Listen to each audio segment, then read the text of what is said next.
Ladies and gentlemen, pay attention. This is your boy, the coach from the WWE. I would like to welcome you to the very first wrestling podcast in the world to take you on a weekly deep dive into classic matches along with legends of the squared circle. Enjoy the discussion. Enjoy the back and forth. There's so much to get into. Ladies and gentlemen, this is the payoff.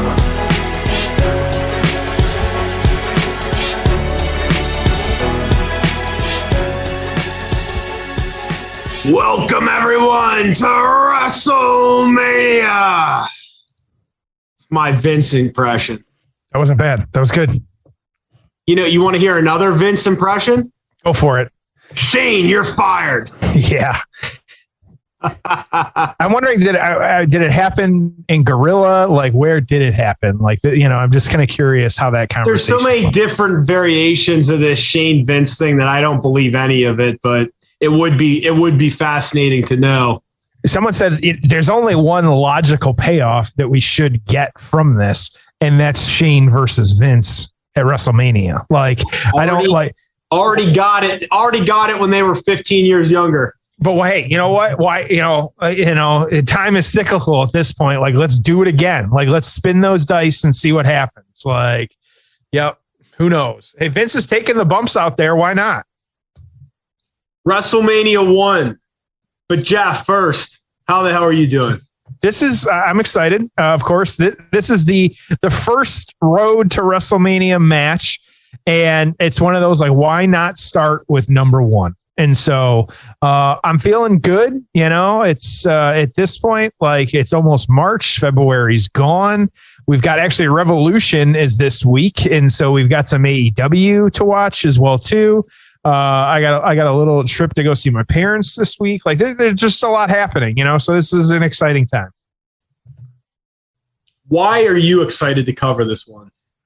Number one, man, like it almost felt weird kind of researching this one because there isn't, like, while there is a lot of information out there, like, why, like, was nothing compared to how we know WrestleMania today. Like, and the rationale behind it was not anything that we would have thought of. And so just to put on this big show at the time was unheard of. And so it makes sense that we're on the road at this point. Let's start with the first. Let's go back to, where it started and talk about that a little bit. And while was it like the grandest, it's billed as the greatest wrestling event of all time. The card itself may speak a little different. And so, but it doesn't mean, like, it didn't lay the tracks for what would eventually come to, what we know as WrestleMania nowadays. And it did take them, I feel, it almost feels like it wasn't until 3 where things really kind of took off for them. 2 was still a, pretty good show as well, too. But also, like, it wasn't, it was all over the place, too. There was multiple shows and things like that, or multiple venues. And so, and no offense to Hogan and King Kong Bundy, but it's definitely not Andre and Hulk. And so, but it is fun to, see where we got and kind of, go back to day one of WrestleMania. Agreed. How about you? We'll talk a lot more about this show during the match, but let's get into the build. Oh, it's time for the build. Madison Square Garden, March 31st, 1985, New York City, 19,000. Tagline is the greatest wrestling event of all time. And man, they did their best to load this one up. Just an interesting time, man. Like, there's some weird names on here. There's some interesting matches. Opened with Tito Santana defeating the Executioner by submission in 4 minutes. King Kong Bundy defeating Special Delivery Jones in 25 seconds. Ricky Steamboat, who I forgot was on this show, defeating Matt Bourne in 4 minutes and 39 seconds. Brutus Beefcake and David Sammartino in 11 minutes ended in a double DQ. Junkyard Dog defeated Greg Valentine, who is the IC champion, by countout. So again, a double DQ and then a countout back to back. Couldn't even get clean finishes in 1985. The Iron Sheik and Nikolai Volkov win the tag team championships in 7 minutes, defeating the U.S. Express of Barry Windham and Mike Rotundo. So Mike Rotundo on WrestleMania 1 and his son years later would be on WrestleMania. Is kind of fun. Andre the Giant defeated the Big John Studd in 5 minutes in a career versus $15,000 body slam match. And that was the iconic thing with the $15,000 of cash being spread throughout the arena. And crazy to think 2 years later, Andre would be a heel in the main event. Your semi-main event, Wendy Richter defeating Leilani Kai to win the women's championship in 6 minutes and 14 seconds. And then the reason we're here, Hulk Hogan and Mr. T against Paul Orndorff and Rowdy Piper. We're going to cover this match. It's great. We've got Muhammad Ali as a guest referee, Pat Patterson as a guest referee. The matches were not all that well received, as you can probably imagine. But again, I think this show was more about the spectacle. And you've heard me, Jeff, say this before, but not a lot of good wrestling in this era. I mean, fast forward a few years and it got, better, but it's just tough to watch, man. I mean, the standard of like what a good match was or an entertaining match, it's, you watch some of this stuff and you're like, it's hard to believe that people are entertained by this shit. Mm-hmm. Yeah, absolutely. Yeah. There's so many moving pieces here from a storyline standpoint. How do we get to this mega main event where, look, the reality is that Vince McMahon and the WWF were all in on this show, but really on this match?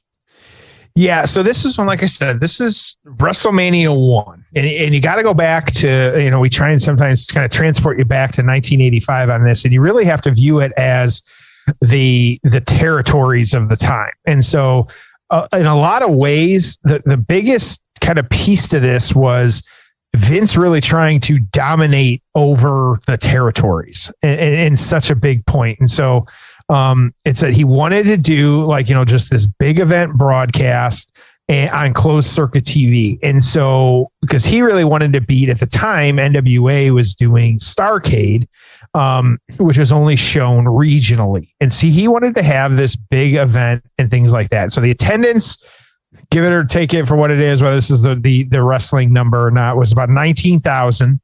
And so, and according to the kind of viewers, reviewed by over 1 million people on closed circuit television, making it the largest wrestling event on closed circuit TV in the United States at the time. And so, such a big part of it, though, like I said, was that kind of territories and him doing that. Another big part of this was that kind of merging of like the MTV at the time, which we've talked about before, involving celebrities. It's as much as we complain nowadays about some of these celebrities that are involved, and whether Bad Bunny should have a match or hosting and things like that. Like if we're happy with those types of things, this stuff has been around since 1985, and so as much as we want to complain, like this has been a part of it, and so. And to get into, we'll talk about some of the celebrities that were involved, but like kind of the match itself and kind of how we got there and stuff like that. And that really, of course, this was actually, and again, it feels like it's always been around because we've been around, but this was in the lead up to Mania. You had the start of Piper's Pit from Roddy Piper. And so funny to think like how many things have happened like on Piper's Pit over the years of kind of, what we do with it ran for 6-7 years and things like that. And so bringing, of course, Piper in over from Jim Crockett and stuff like that, dealing with that. And so really just had this kind of, the interview segment is really what it was. And so it started there, though, with on one of the episodes, he actually, again, it's going to sound weird, but this is what it is. He hit Jimmy Snuka over the head with a coconut, which the two of them started feuding. And so as part of that storyline, Piper recruited Cowboy Bob Orton to be his bodyguard. And then as it kind of played out, you also had him kind of coming against the Rock and Wrestling Connection. And this is, of course, as we have said before, this is just such a big part of what wrestling was in the 80s, of Piper not being a big fan of that. And the Rock and Wrestling Connection, like we said, was this using the cross promotion of WWF and the music industry. And so you had, of course, Lou Albino, you had Cyndi Lauper as part of that as well too. The two of them coming on Piper's Pit, and so and kind of having like that part of it. And so, as you know, in this previous match, we'll talk one of the celebrities, of course, Cyndi Lauper being Wendy Richter coming to the match with her and things like that. And so it's just kind of, you know,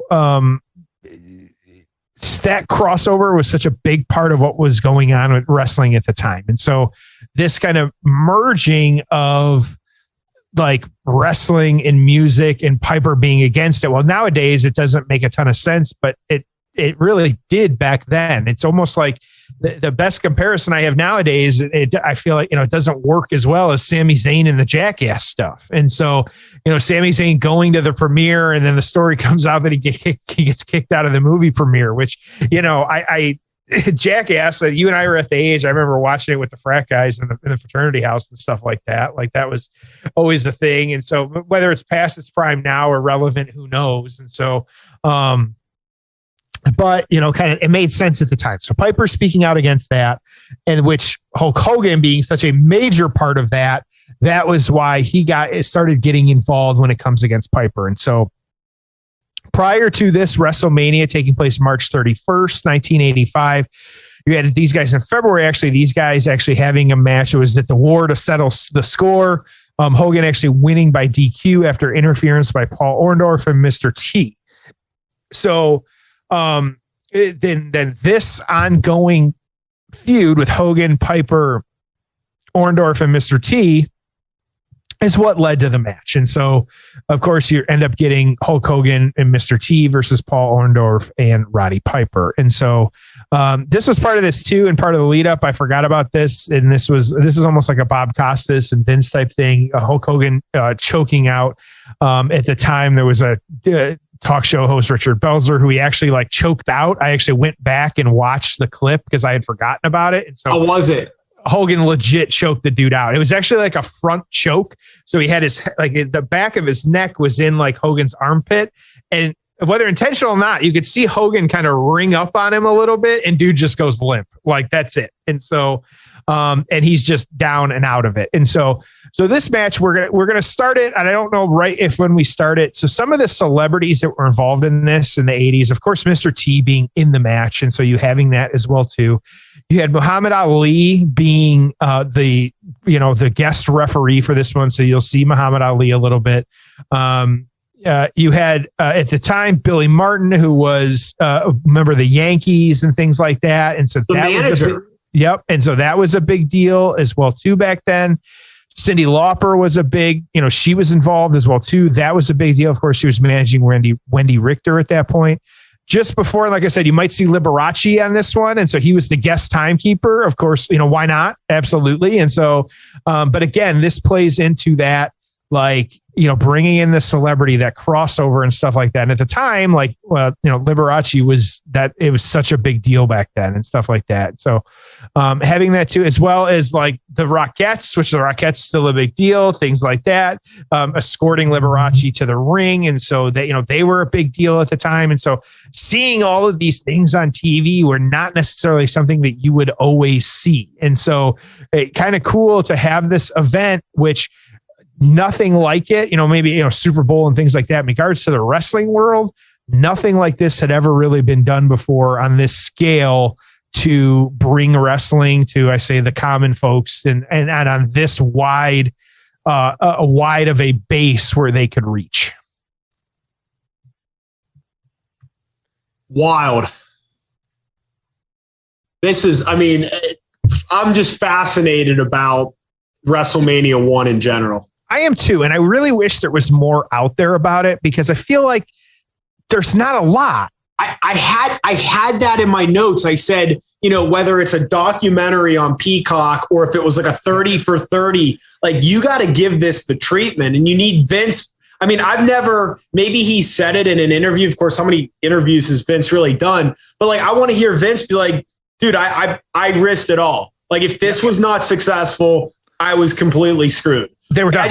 I want to hear the whole story. I mean, some of these guys aren't even around anymore, but like, get Hogan on there, get, Mr. T, some of the guys that are still around, Beefcake and Steamboat, and what was it like? And, I find some fans that were watching it on closed circuit. I mean, it's just fascinating to me, this show. You can't overstate how important this was.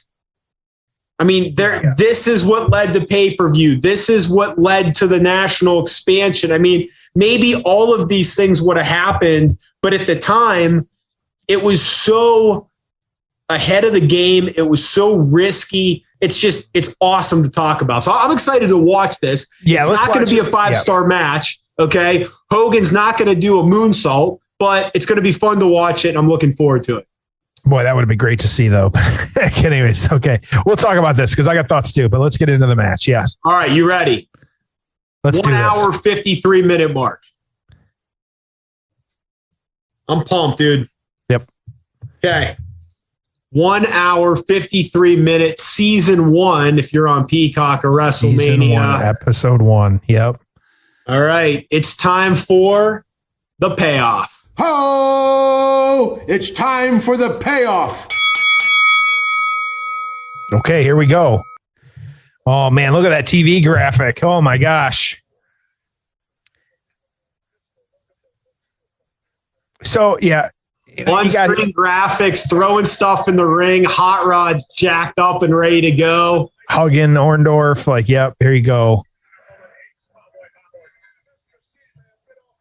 So, yeah, and this is, as much as we shit on Vince nowadays, to have, like, as he would say it, the grapefruits to do something like this, like we just said, there's Liberace ringing his little bell ringside. There you go.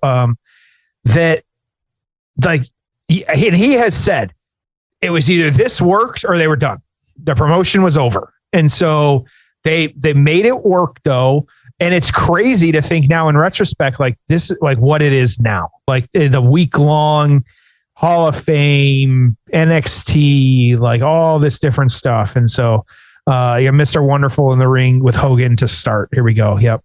Orndorff is just jacked. Yeah. And so, and to your point too, like we were saying just before, just in the build here before the payoff, like that it, like there isn't a lot out there. And I looked for quite a bit just to kind of see some different stuff. There might be some unofficial accounts or there might be, some things, but even at this time, like there's not a lot of write-ups because even wrestling, like those write-ups weren't happening. Like I managed, like nowadays, like we know the PWI is 500 people strong. Well, I actually just copied over what PWI had from this 1985. There's only 10 names on the list. And so I included the whole list. Like, there wasn't, a need for me to kind of scan through this whole thing. And so like, you're right. Like, get some of these people back while you still can. Yep. Hogan tagging in Mr. T at this point. You got to remember too, Mr. T, huge deal at this point too in the 80s. Kind of what he was doing and things like that. So you got Piper and Mr. T, which just makes sense. Just these guys kind of in the ring together going at it. But yeah, it just the iconic Mr. T and Roddy Piper forehead to forehead. Yep. You didn't realize how just crazy in real life Piper was until you watched that A&E documentary. Yeah, absolutely. Yeah, that's probably one of those, between like Dark Side of the Ring and A&E documentaries, their bios. Piper was one of probably the ones that I was so much different than I expected. I mean, I just didn't realize, the life that guy had and the intensity that he lived with. And it was not a work, his, kind of demeanor. Right. And so, of course, we've got Gorilla and Jesse Ventura on commentary in this one, Mean Gene. and Lord Alfred Hayes kind of doing the commentary and stuff like that. You could see it's almost funny. Like Muhammad Ali is only ringside. Like it's funny to think like we're going to bring in Muhammad Ali and then make him stand ringside. Like just crazy thinking of that. Yeah. And so, but he's down there. You can see him almost, he's so tall. He's almost up to the second rope, just standing on the outside, which is crazy. And so, yeah. Well, humor me for a second, just because it is WrestleMania season. Let's just run through all of Hulk Hogan's WrestleMania matches. You know, you had this one, then you had Bundy at 2 in the cage, Andre in 3 in the Pontiac Silverdome, Andre at 4 in that title tournament that Savage would win, then Savage at 5, Warrior at 6, Slaughter at 7, Sid at 8. I think it's all main events too, by the way. Yes. Okay. Well, yeah, like the WrestleMania 4 wasn't, because it was in the first round of that tournament, but really how they sold that show was we have a tournament and you get the Hogan Andre rematch. So they kind of led with that. I mean, so really Hogan was the headliner at 1, 2, 3, 4, 5, 6, 7, and 8. 9 was the tag match, but then he won the title at the end against Yokozuna. And then after 9, there was nothing until 18, and he wrestled at 18 and 19, Rock and then Vince. But, you know, I guess all good things had to come to an end, and, you know, he went to WCW. But gosh, you just wonder, you know, if he would have stuck around even on a part-time basis, you know, at WrestleMania. I mean, you fantasy book these and you're like, gosh, you know, it would have been nice to see him and Bret Hart at one point, and, you know, the him and Austin at some point, and, you know, maybe Taker at a WrestleMania. I mean, so, you know, you just go through that. It's just fun to think about. But I mean, just some iconic classics, you know, for sure. Well, and so I know you've got it kind of pulled up right now. Can you also look and see, I'm not sure what you're looking at, but because I want the comparison of the trajectory that Hogan was on versus the trajectory of Roddy Piper. And so, because we know he had this one, and then a little bit, you know, not a kind of a spoiler here too. Like we know in WrestleMania 2, he ended up having the boxing match against Mr. T, which, oh boy. And so, but like at 3, like that's the thing. Like, what was he doing at 3? Well, at 3 it was supposed to be his retirement match. That's right. Okay. Yep. So, you know, Piper here, then Piper at 2 was against Mr. T in the boxing match, which was kind of a train wreck. At 3, it was the hair versus hair match against Adrian Adonis. So that was supposed to be the retirement of Roddy Piper. That was kind of the end. Then he comes back at 4, and that was that double count out against Bad News Brown. But remember, he was dressed like in the half blackface. Doesn't age well. In fact, I don't even know if they still have it on the network. That may have been, if I'm not mistaken, removed when they switched to Peacock. So we don't get him at WrestleMania for 5, 6, or 7. At 8 was that Bret Hart match, which was awesome for the IC title. And then at 12 was the backyard brawl against Goldust, which what a fun, you know, kind of match and angle that was. Yeah, it almost feels weird, like the trajectory of just like, you know, I mean, I feel like Piper said it too over the, like, whether it was overlooked, like he just wasn't booked right. Like it almost feels weird. You know, I have always felt that like he was just never ever put on the level of some of these other guys, but he is still adored by so many people for kind of what he did. But like, he was never a Warrior. He was never a Macho. He was never a Hulk, never an Andre, but like, you know, so he didn't get those main event type matches that maybe he should have. Like, I forgot, you know, Brett's different and things like that, but it still just feels weird that like this, you know, he had this, it should have turned into something. And then the next year he's boxing, you know, against Mr. T. Like, it's almost like, you know, kind of, I almost like it feels shitty. It really does. Well, you know, Piper notoriously was not the easiest to work with. And that's what I think Flair actually said it recently, but that was the challenge with Piper was, you know, because he wasn't the easiest to work with and he was a heel, what were you going to do with him? He really didn't want to take pinfalls ever. He could be challenging to work with. So, he was always in a prominent spot, but he was never the guy. Mm-hmm. Yeah, absolutely. So, that's the thing that, I know it's easy as fans to go, oh, well, why doesn't so-and-so get a bigger push? Or, why do they keep going back to Cena? Why do they go back to Reigns? Well, did John Cena ever walk out on WWF? Right.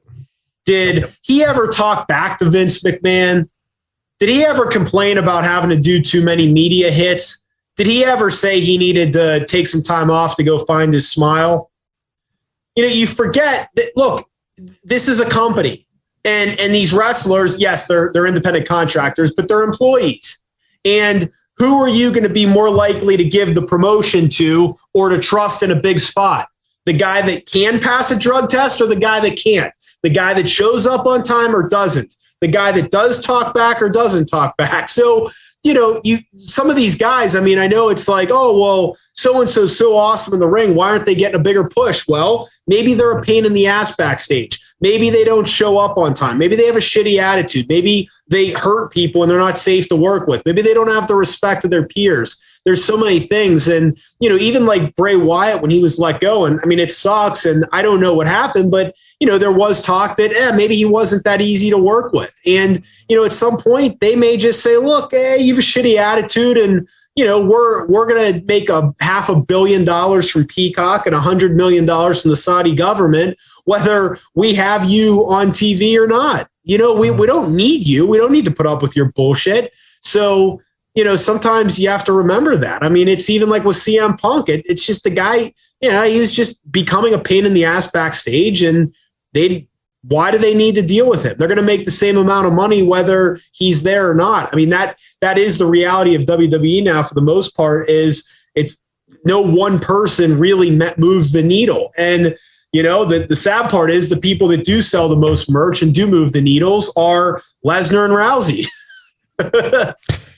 Yeah, and Roman, like that's something that you hear it all the time. Like Roman's the top merch seller. Like, and yeah, are they getting to a weird spot here of like, what do you do? How do you get stars over? Like, yes, you can't keep bringing in motherfucking Goldberg. Like, and so like, even the rumors of it alone are enough to just. My exact response to you was like, did you, when he first was, I was like, oh, fuck no. Like, please don't do this to me. Like, and so I have no shame in hiding how much I don't want Goldberg to be back. And so, so it just, but that's what we're going to get. And then we also, every rumor is leading toward Rock and Roman next year as well, too. And so, hey, sure. Like, I'll see it. That's fine. At this point, do we really need the Rock for the Roman to go over? No, but oh God, would you care if Reigns held the title for another year and wrestled the Rock? To be honest, no. Like, and that almost feels weird because like I should care, but that's how little I care about Roman. Like, I don't. And so, because again, like who beats him? I just don't know. And so I just feel like it, it's almost upsetting that, I feel that way, but that's, I don't care. Don't ask me why, but I was recently like in trying to figure out in the last year who all has been the Raw World Champion. And I'm like, well, Lashley, Lesnar, Big E. Was McIntyre in the past like year or so? 2 years, yeah, give or take. 2 years. Like who? I can't even remember. Yeah, which is sad. Or we forget who his other champs, like Shinsuke Nakamura's in the Royal Rumble, but he's the Intercontinental Champ and people don't even know it. Like how the fuck does that happen? Yeah. So over 1 million people went to arenas and movie theaters to watch this show. Yep. Million people.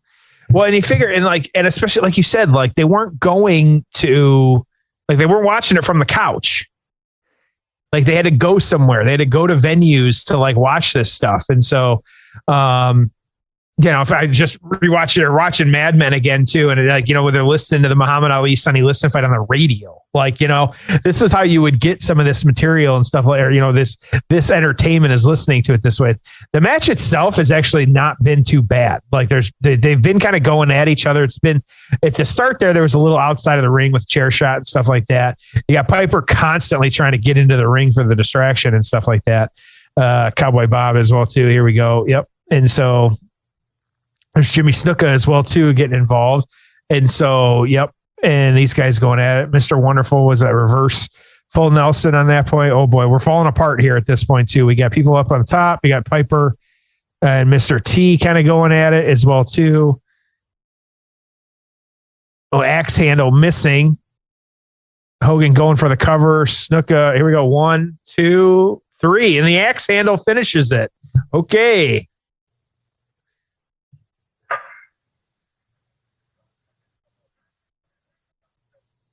Raising his hand. That's it. Okay. There's your main event for WrestleMania.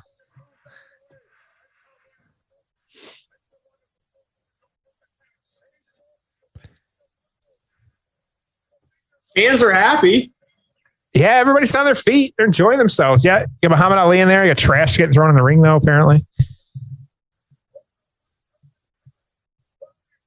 I missed that, too. The microphone coming down now, too. To announce it. You can go into the aftermath and keep an eye on this. Somehow the show went another 9 minutes before it went off the air. We'll keep an eye on this. That sounds good. I don't know how. All right, let's get into the aftermath. Oh, it's time for the aftermath. All right, initial thoughts. Was it great? No, but did it like really kind of set up what would eventually, it's laying the foundation, which is just crazy to think about that. And it's crazy to think about that this worked at the time and, just kind of what they accomplished. It's really insanity that it even worked. And so hard to not be impressed with that. Again, it's just the spectacle of it. They call it the greatest spectacle. Like it sure is like, and this is what they were trying to achieve with that. If you go back to that original kind of mentality, trying to achieve that, and they sure enough did. So yeah. How about you? Yeah, I mean, it's just so historic. Yeah. I mean, if you were to go watch the first World Series on, or the first Super Bowl, I mean, it would be a little rough around the edges, might be a little slower and kind of boring, but dude, it's pretty iconic. And, considering how many guys we've lost, wrestlers, it's cool that Hogan's still around at least, and I think that makes me really happy of like, here we are. I mean, before you know it, it's going to be WrestleMania 40. And it's like, all right, Hulk Hogan is still, alive and well and considering, his age, even at the time. So that's kind of cool to see. And, I think it'd be so great to have like some type of a documentary. At one point they talked about inducting matches into the Hall of Fame. And I think there was a discussion around this match being the first match inducted. And so, maybe like Hogan and I guess Mr. T and Orndorff, people that are still alive would be able to, accept an award for it being, which I thought was a good idea. And it would be a way to, kind of relive these matches a little bit. It would be crazy. Like, yeah. They're celebrating Liberace in the ring at this point too. Yeah. Like that would be just a weird take, not a weird take, but a cool take of like pick 1 or 2 matches and kind of put them in the hall. And they're saying the Hall of Fame is, but now they're going to tape the Hall of Fame after SmackDown this year is the rumor. And so, which that's going to be stupid, but whatever. So, kind of doing that, but yeah, it's just, that would be really cool to see. And so, yeah. And we did not say too, that we're at Madison Square Garden as well too, of course, we're kind of setting that relationship too up of kind of what we ended up getting, what we know Madison Square Garden is now. So, yeah.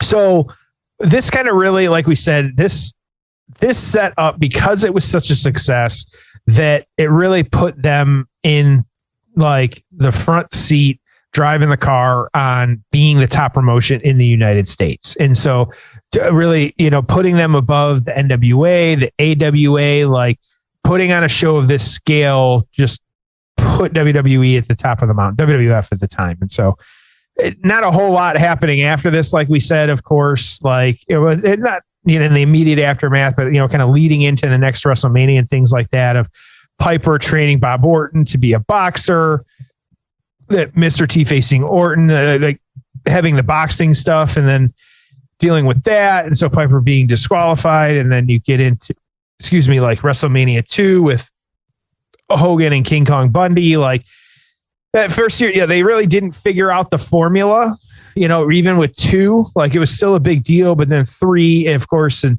my former hometown, Michigan, or home state, Michigan, and the Silver Dome, and, 100,000 people, you feel the Silver Dome, like that's where it's at. So yeah, you got Hogan cutting promos now with Mean Gene kind of backstage and things like that. There's Jimmy Snuka as well too. And so, yeah. So, interesting. So like I said, on this one, there was no real write-ups on this one because write-ups weren't happening. And so like, while there was stars being given, there wasn't write-ups. And so this match though was not given a star. And so interestingly enough, but you do have the PWI at this point where Hogan was actually number 3 for this year. He was the only one from this match that was on PWI because this was like the first year that they started doing this. So just for, Ric Flair was number 1, Hogan was 3, Magnum TA was 4, Dusty Rhodes was 5. You had Greg Valentine at number 8 and Sergeant Slaughter at number 10, just to name a few. And so, really interesting though, like just kind of how this, set everything up. And we've said it a bunch now, like kind of really, set the stage for what was to come for the future. And so, Tom, I'll let you, we don't have a score to compare. This is one of the few times where we don't have a score from the quote unquote experts. And so, let's hear what your score is on this one. Yeah. I mean, it's not a 5-star wrestling, match. So, I just think historically watching it, the dark lit garden, WrestleMania 1, everything's on the line. You're throwing fucking Liberace, Muhammad Ali, Mr. T at this thing, right? Cyndi Lauper, you name it. Just for what it is, I'm going to give this an 8.5. Okay. I just think it's so cool. And look what it means historically. So I love it for what it is. And it's fun to watch and fun to, again, learn more about WrestleMania 1. What about you? Yeah, I'm going to give it a 7.5. I'm with you on that. You can't overlook just what it did. Like the match itself was fine, and so, perfectly, nothing to complain about, nothing to, say, hey, it's unmissable or anything like that. But this is one where, yeah, it just, we always look at all aspects of it. And so to have a match like this, or not a match like this, but an event like this. So I don't know if you still have it on. They're literally running credits right now for the show. And so it's not even like director and shit like that. And so almost funny, like chief engineer. So it's really weird to think like this is what it was at the time. And so to give us though, kind of, know where it is now and like to sell out 2 nights or 1 night or, 80,000 people or 100,000 people, whatever it is, like you said, you can't overlook just the historical aspect of what this is. So, yeah. I loved it. Yeah, absolutely. Loved it. That was a lot of fun. I'm glad we started our road to WrestleMania on this one because I feel like it helps set the tone for us. This is one where is it, and this is a lot of times I know in the frat house, like, when I was younger, like this is one we would start a few weeks out. I don't know if you do that. I mean, we do this nowadays too. I say like back in the day, like you pick so many weeks out, you got to start watching first from WrestleMania 1. And then you got to work your way through till every WrestleMania, good or bad, until WrestleMania actually happens. And so it's always kind of cool to kind of do that. And this is, starting at 1 for us, this is exciting because we are on the road at this point. And so we are ready. We got we're at WrestleMania 19. We got WrestleMania 7, 20. Somehow we did not cover a certain match from WrestleMania 14. And so we'll be talking about that as well, too. So we got a lot of fun stuff lined up to take us right into WrestleMania season. We're on the road, man. So, it's time to enjoy it. Now, when you watch WrestleMania, what do you like to do? You like to put on a pair of sweatpants and kind of kick your feet back? It was interesting because last few years, actually, because of COVID, like normally I would just watch like on the couch, just kind of do my own thing, make some kind of cheese and meat board, maybe some shrimp or something with some cocktail sauce and just kind of, food that can stay out and just kick back and watch some wrestling. And so with the pandemic, me and the boys have been occasionally did it more for Rumble, but throw the Zoom up and guys can come and go and we'll just kind of watch and set it up so we can all talk about it. So that's exciting as well too. 2-night Mania. We'll see if we're up for it this year, but it's just got to kick back and the girlfriend will bring a book over and just let me watch wrestling for 6 hours. So yeah. Just 6 hours. You mean 6 hours per night? Yeah. Whatever we're at nowadays. Yeah. 4 hours or whatever it is. And she this is always a hard season because she knows hey, I got to commit. I have to watch WrestleMania. This is just this is how it is. And I am and this is as crazy as for this WrestleMania this year, actually. So I am holidaying, as you like, the week of. And so I am flying back that Saturday, actually. And so I will get home Saturday and hopefully I can make it through night 1 on Saturday and watch, stay up and watch it because I have a 6 a.m. flight. I will be spending the week before in the Mouse House at Disney. And so I got 5 days at Disney and then I come home for WrestleMania. So we're going to see how this works out. Well, you're going to be doing a ton of walking at Disney, huh? Yeah. So I'm going to be, I'm going to be ready to get off my feet and feel my best, Well, you better make sure that you use your lawnmower. Yeah, absolutely. I will have a week, like the day before, I will make sure that I am cleaned up, trimmed. Like you can't have any, I'm going to pre-plan so I don't got to deal with the stubble or anything. Like I just need to be ready to go with Manscaped products. Pay off 20% off, free shipping. Don't forget, I'm going to be using the deodorant. I'm going to be using all the products that week. Yeah, if you haven't done it at least once, buy the, pay off 20% off, free shipping. Try the shampoo and conditioner and try the body wash. I've fully converted. I'm using both. I love them. Obviously, body trimmer, nose and ear trimmer. I'm kind of all in on this stuff. Have you used the deodorant yet? I have used the deodorant and I actually great as I would expect. Really? I believe you have the body wash, but I just ordered some of the lip balm as well too. Ooh. And so these cold, I know you're in a little bit warmer temps, but yeah, these cold Indiana, I need to, I need it. And so we will see, but I should have it anytime now. Yep. Good.